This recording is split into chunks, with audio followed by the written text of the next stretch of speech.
Hi, and welcome to the BA Knowledge Share. In the last episode, we spoke about how to build payment processing use cases.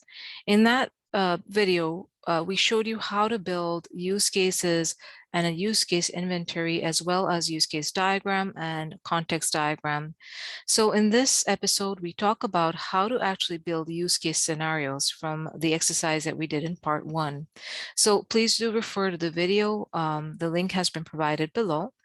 In this episode, we will utilize template that's provided by the BA Knowledge Share to build our use case scenarios. The template can be found on our website, and you want to click on a menu called Business Analysis Foundational Templates. That being said, let's jump right into building those use case scenarios.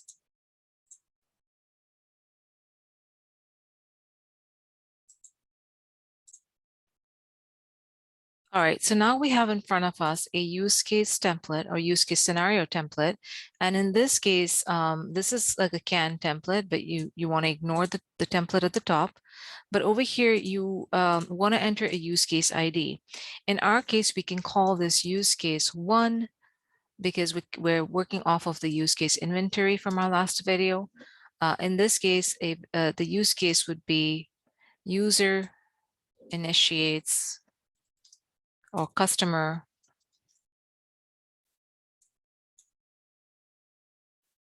initiates transaction by clicking the pay button on website. All right, so in this case,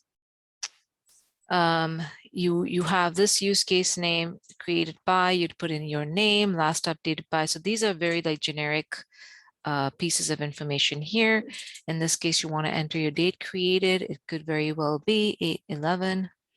And then actor. So who is an actor? We spoke about in our last video. An actor is basically any person or entity that basically works with a system or does an action.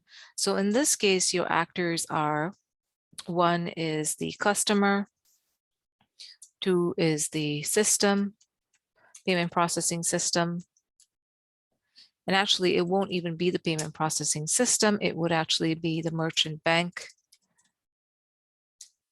the credit card bank, or the credit card company. Okay, and for this specific use case, this is all that we would want. So let's update this typo here. Okay, I wanted to show this to you live as to how to create a use case scenario, because many times folks have canned sort of pre-created use cases, but I just wanted to make sure that I showed you how to walk you through this. So in this case, use case scenario, we can sort of split this up, right? So description is customer initiates transaction by clicking on the payment button on website. It could very well be the same sort of use case name. And actually, let's change the use case name to say customer initiates transaction. Keep it very high level. Transaction, and get rid of this actually. All right, so now that you have your use case name, the description, you want to enter the trigger information, right? So the trigger would be customer clicks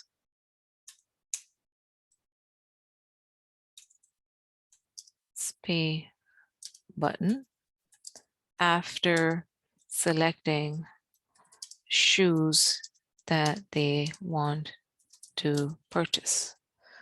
All right. Now, one thing to also consider that within your customer, you could also have a customer, but then you could also have a payer. So customer could be separate from payer. But in this specific use case, we want to keep it very simple just to show you how to get through a use case scenario. Now, are there any preconditions? Maybe a precondition is that the pay button works. So that's a good example. Another precondition could be the payment processing system is up and running. You could come up with many preconditions, but just stick to what's relevant. You don't want to overdo it in terms of preconditions. All right, so another example is from an ATM perspective. There's some examples here. Customer has active deposit account with ATM privileges. Customer has an activated ATM card. So this is from a perspective of an ATM. Now let's look at the post condition over here. So the post condition describes the state of the system at the conclusion of the use case execution. So what is the exit criteria here? So in this case, the exit criteria is that customer successfully submits payment or initiates payment, right? So we want to stick to the same sort of terminology we've used above, initiates payment. And let's fix this typo here or this spelling error. Go. All right, so there are other post conditions that you could include. Maybe customer receives cash, customer account balance is reduced by the amount of withdrawal and transaction fees. In this case, I'm keeping very generic. Customer successfully initiates payment and leave it at that. However, you could maybe expand on that. What does success look like, right? So customer is able to purchase the shoes by successfully completing the transaction. Okay, so all right, so the other one over here, they say is what is the normal flow? The next one is what is the alternate flow? And then what is the exceptions? So just in general, high level, what is an normal flow? A normal flow would be customers' interaction with the payment processing system. So you could break it down into a couple of steps. It's normally recommended that you have no more than 7 steps. If it goes past 7 steps, then it would end up being a separate use case. An alternate flow is basically sort of like a soft divergent flow from the steps above in the normal flow, which ends up ending with when the use case ends.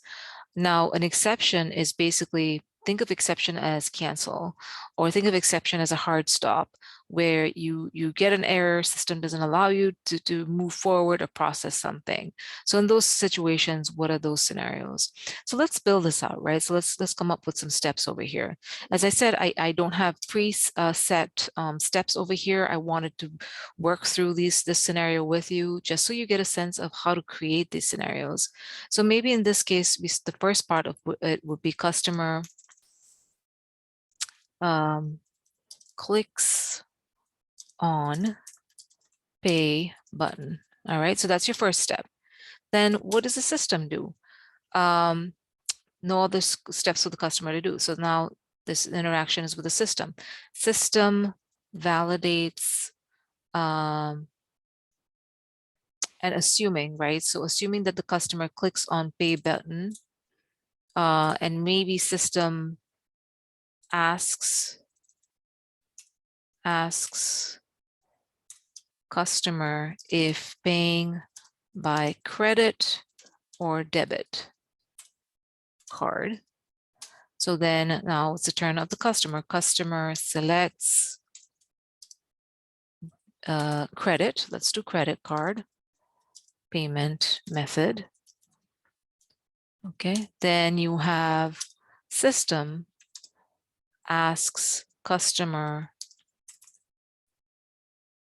to enter credit card information. Now, many times folks ask, should you put in the list of fields that the system is asking within the use case? Maybe. It depends upon what you feel comfortable with in terms of details and in terms of your audience. I would just leave it generic over here just so that I can show you how to sort of go through this use case. So system asks customers to enter credit card information, and then the customer enters credit card information. Okay. 6, system asks customer, oh, no, actually now the system will validate credit card information with credit card company. 7 would be system receives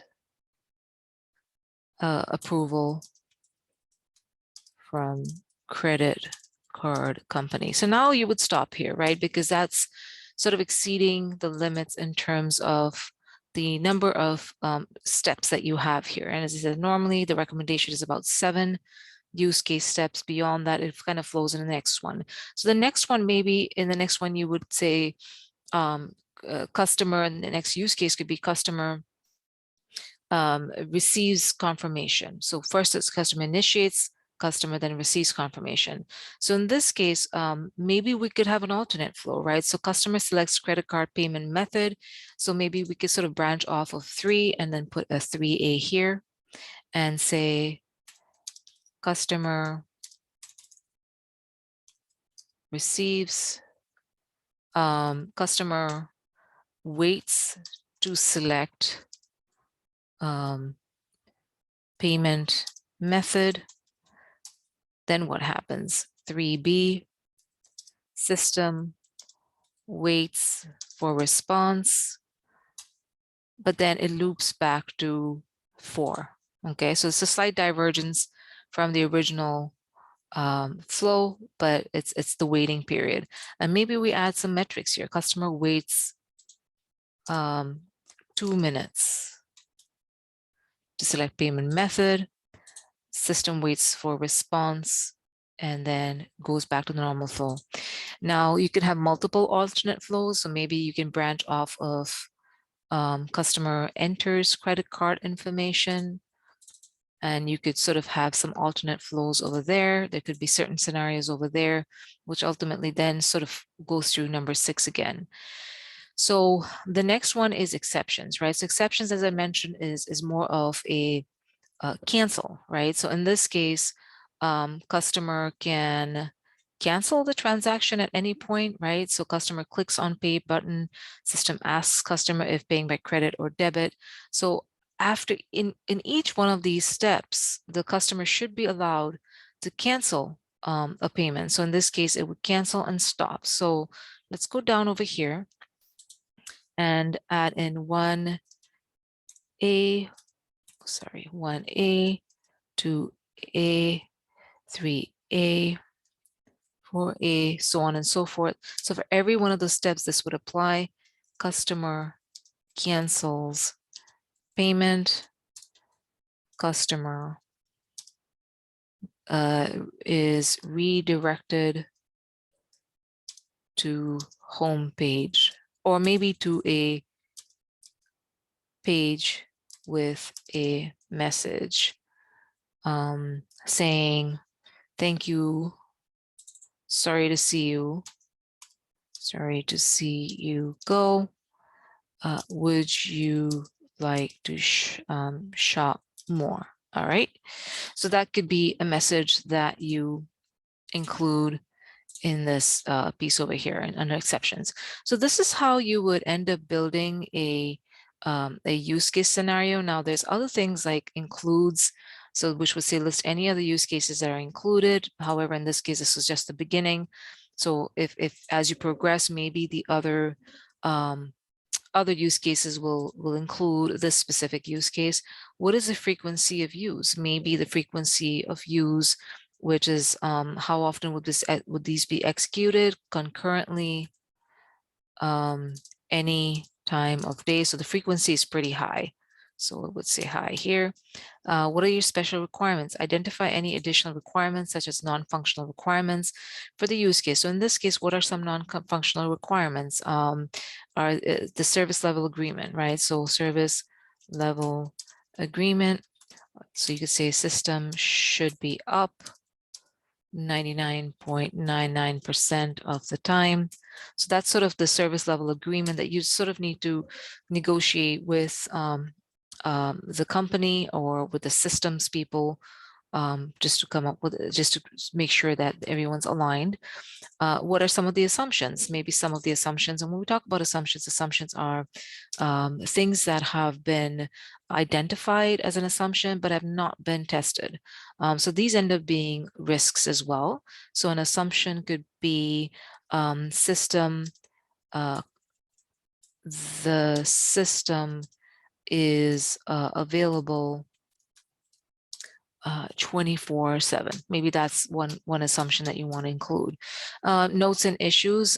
These are things that maybe you want to use as you track the use cases, or as you track the specific use case, if there's anything missing. So essentially, this is how you'd build your use case. As I said earlier, this template is available on baknowledgeshare.com. There's a whole big foundational package available for you to sort of leverage and download. But I hope this has been helpful. Please do consider subscribing to this channel, as well as visiting our Facebook page, as well as visiting our website, baknowledgeshare.com. Thank you so much for joining, and hope you have a great day.